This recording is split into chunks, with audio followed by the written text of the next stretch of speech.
नमस्कार दोस्तों, मैं सीए विशेष पगारिया एक बार फिर से आपका स्वागत करता हूं वीएन एजुकेशन के एक और वीडियो में।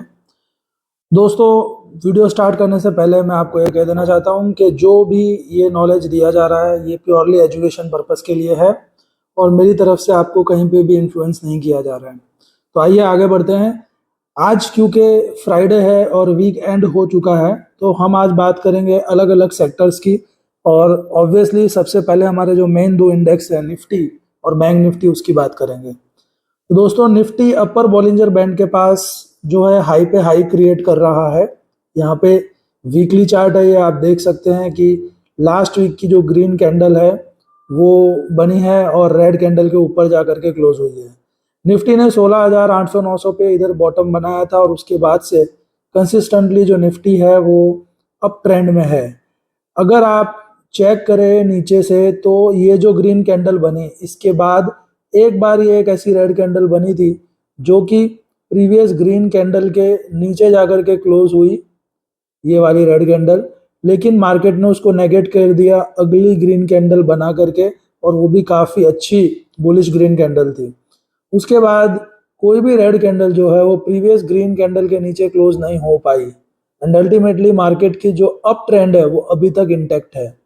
तो अभी भी कहीं पे भी आप ऐसा नहीं बोल सकते हो कि मार्केट में स्पेशली निफ्टी में कोई वीकनेस दिखाई दे रही है। दूर दूर तक अभी तक कोई वीकनेस नहीं है।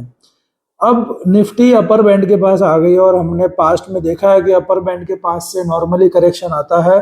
पर अगर मान लीजिए करेक्शन नहीं आता है और निफ्टी इसी तरह धीरे धीरे ऊपर चलती रहती है तो नेक्स्ट टारगेट हमारा क्या होगा? तो नेक्स्ट जो टारगेट होगा वो इससे पहले जो हाई बना था वो रहेगा। इससे पहले हमारा इस लेवल पे हाई बना था और ये जो पॉइंट था ये 18,880 या समथिंग था। यानी आप ऐसा बोल सकते हो कि निफ्टी का जो नेक्स्ट टारगेट है वो 18,800 से 18,900 के बीच में कुछ बनेगा। यहाँ तक के लिए अब निफ्टी का रास्ता जो है वो ओपन हो जाता है। तो 18,800 से लेकर के 18,900 तक का जो लेवल है तब तक की तेजी यहाँ पे मैं देख रहा हूँ निफ्टी में। उसके बाद क्या होगा वो टारगेट अचीव हो जाने के बाद ही पता चलेगा, उससे आगे का अभी बताना मुश्किल है। तो ये तो थी निफ्टी की बात, ओवरऑल तेजी में है।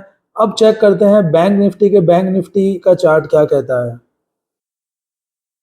तो ये आपके सामने बैंक निफ्टी का चार्ट आ गया है। बैंक निफ्टी भी लोअर बैंड से कंसिस्टेंटली अप ट्रेंड इसने बना रखा है। कोई भी रेड कैंडल बैंक निफ्टी में प्रीवियस ग्रीन कैंडल के नीचे क्लोज नहीं हुई है। तो बैंक निफ्टी जो है उसने काफ़ी ज़्यादा स्ट्रेंथ दिखाई कंपेयर टू निफ्टी। लेकिन पिछले 2 हफ्ते से अगर आप देखो तो बैंक निफ्टी में जो कैंडल बन रही है वो बहुत छोटी बन रही है। कैंडल की बॉडी आप देख सकते हो, कैंडल ग्रीन है बट इसकी बॉडी जो है वो काफ़ी छोटी है। एंड अल्टीमेटली अभी आप ऐसा बोल सकते हो कि बैंक निफ्टी जो है यहाँ पे थोड़ा थक गया है। उसका एक रीज़न ये भी है कि बैंक निफ्टी का जो प्रीवियस हाई बना था वो 44,150 का था और बैंक निफ्टी उस हाई के आसपास ही ट्रेड कर रही है। तो वहां पे आते ही बैंक निफ्टी को जो है इधर रेजिस्टेंस मिल रहा है। जब तक बैंक निफ्टी इस हाई को क्लोज करके ऊपर ट्रेड नहीं करेगी तब तक आपको इसमें एक फास्ट मूवमेंट देखने नहीं मिलेगा। इसलिए जब तक बैंक निफ्टी 44,150 के लेवल के ऊपर क्लोज नहीं हो जाए तब तक आपको इसमें कोई स्मूथ राइड नहीं मिलने वाली है। तो बेटर है कि आपको अगर तेजी खेलनी है अभी तो बैंक निफ्टी की बजाय निफ्टी में आपको ज़्यादा परसेंटेज रिटर्न मिल सकता है आने वाले दिनों में।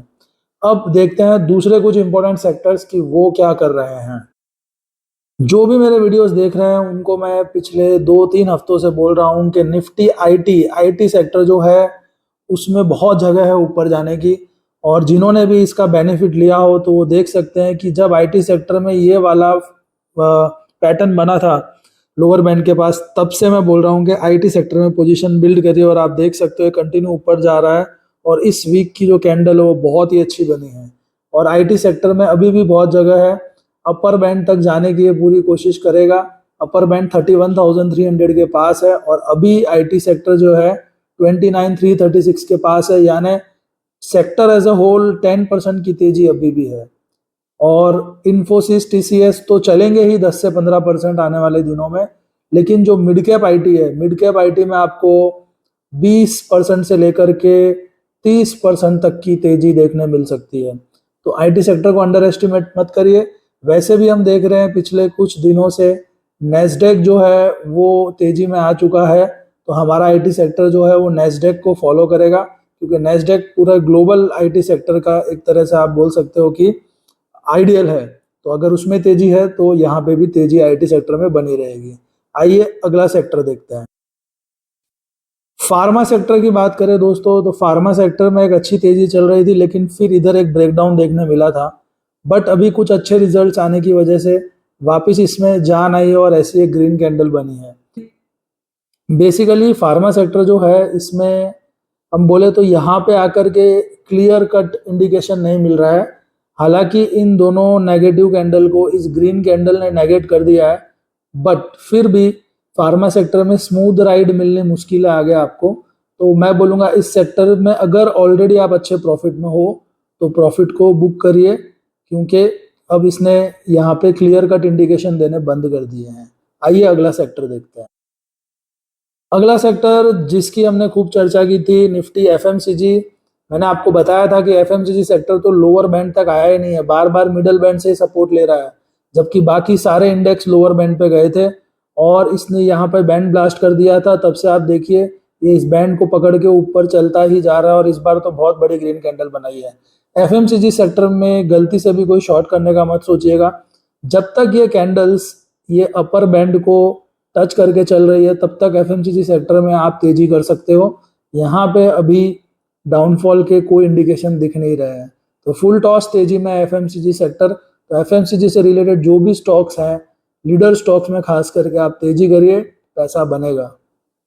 आइए देखते हैं अगला सेक्टर। अब हम बात करते हैं रियलिटी सेक्टर की। तो रियलिटी सेक्टर जो है उसने भी इधर अपर बैंड के साथ चलना शुरू कर दिया है।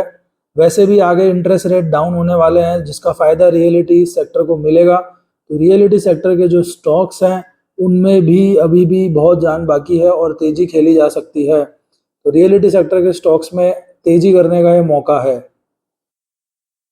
दोस्तों अब बात करते हैं हम एनर्जी सेक्टर की।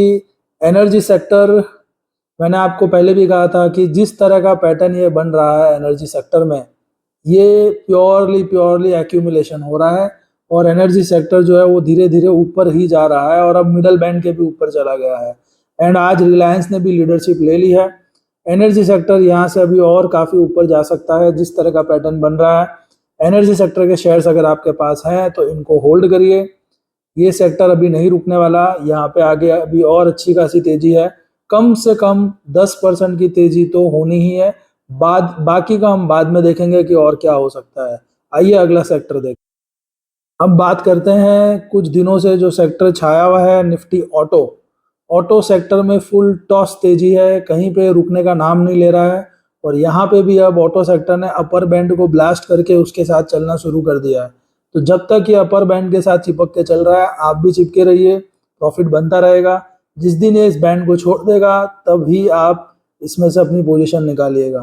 तो दोस्तों इस तरह से ये अलग अलग सेक्टर हमने डिस्कस किए और मार्केट जो वो फुल टॉस तेजी में है। तो अभी फिलहाल तेजी को राइड करिए और ध्यान रखिएगा निफ्टी 18,800 से लेकर के 18,900 का लेवल आता है, तब तक आप प्रॉफिट को राइड करिए। उसके बाद हम देखेंगे क्या करना चाहिए, वो बाद में ही पता चलेगा। Thank you very much.